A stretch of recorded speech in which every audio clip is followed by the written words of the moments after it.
stratégie qu'on ne suivait pas très bien par rapport à ça. On était en retard. J'aimerais te dire que la stratégie était de les laisser partir et prendre confiance et leur surprendre après, mais c'était pas du tout ça. Ce qui est un peu, c'est un peu le cas parce qu'ils ont commencé à bien rigoler quand ils ont mis leur, je crois, 9-3 points dans le premier quart-temps.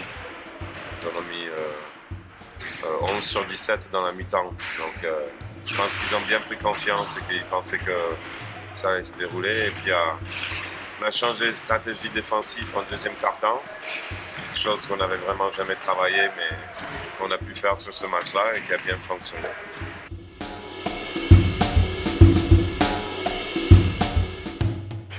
Moi, comme je dis, on a changé ce qu'on faisait défensivement, la stratégie de défense, et on a transformé un peu notre défense en attaque. On a pu voir beaucoup de ballons pour partir en course. Voilà, on a fait un écart juste avant le mi-temps de 7 points, je crois.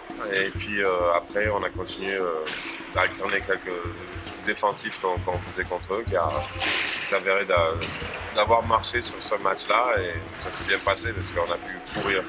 Alors certes, ils ont marqué 92 points, mais je pense qu'on a joué sur un nombre de possessions très élevé. Voilà.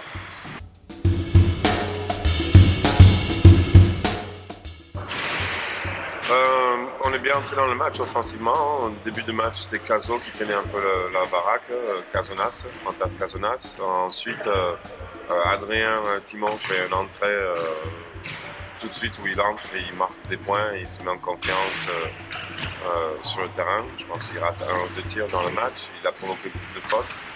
Donc Adrien a mis 19 points, Ran a été égal à lui-même et Ludo fait un 10 sur 11 au tir.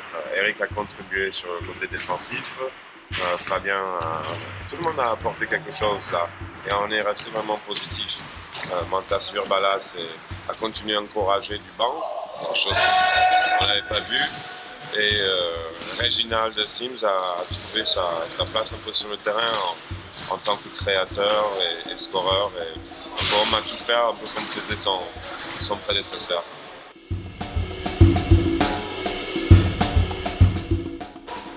Pour être honnête, par rapport à Ludovic, j'avais pas le moindre idée de qu'est-ce que ça allait donner, comment il allait. Je le connaissais pas.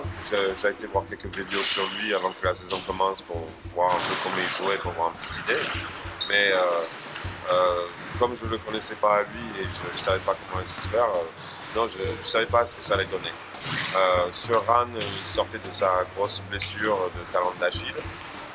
Et comme je dis souvent, ça a été un retour fracassant parce qu'il est revenu en moins de 6 mois, plus autour de 5 mois. Il a pris le préparateur physique lui-même et il a fait ça à quelqu'un de 33 ans.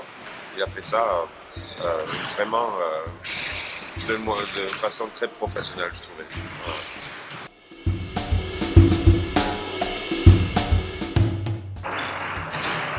Ouais, les playoffs, déjà on ne sait pas contre qui on tombe sur le premier tour. On peut s'attendre quand on commence à trouver un peu l'identité après toutes les blessures et le petit coup de mou qu'on a eu là, en espérant que Lescar revient bien, parce que c'est quand même, ça change beaucoup la donne avec un Florian Lescar en forme. On peut s'attendre à tout, on n'a rien à perdre, donc on va essayer d'aller le plus loin possible et de faire de notre mieux.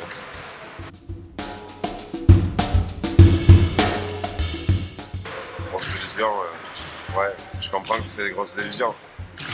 La nationale, on fait des séries. Et là, on était sur une mauvaise série. Et ça s'explique où on perd Jordan Desmieux. Ce qui fait qu'on a perdu beaucoup de leadership avec lui. Florian Lesca se blesse le matin en shooting contre le match de Orchi. Déjà qu'on n'avait pas Rand Almeida. Donc voilà. Ensuite, on a Mantas Virbalas qui joue pas bien. Donc ces 4 facteurs-là fait qu'on était dans une très mauvaise phase. On n'avait plus d'identité. Et il fallait intégrer un nouveau joueur. Ensuite, il fallait l'intégrer sur 2 postes de jeu. Comme Ran est parti, on a essayé de le mettre un peu aussi à la main pour dépanner. Voilà, ça s'explique comme ça. Il y avait une baisse de régime aussi des cadres. On n'a pas mis de down contre Orchi, on ne fait pas un mauvais match. On avait des tirs ouverts, notre pourcentage de tir n'est pas très bon. Ensuite, à Angers, On était toujours très fatigué, il manquait toujours Flo. Et on voyait là le manque de leadership de JD qui nous a menés dans l'intérieur du groupe, quoi. Donc voilà, une petite mauvaise phase. Pas grand monde a été gagné en Andrézieux, donc c'est une belle perte. Marquer 110 points, c'est bien. Est-ce qu'on est capable de reproduire ça?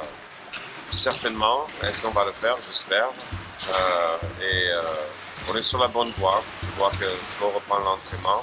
Je pense qu'il va pouvoir jouer contre le centre fédéral. On va se remettre en jambes pour tout ça, quoi.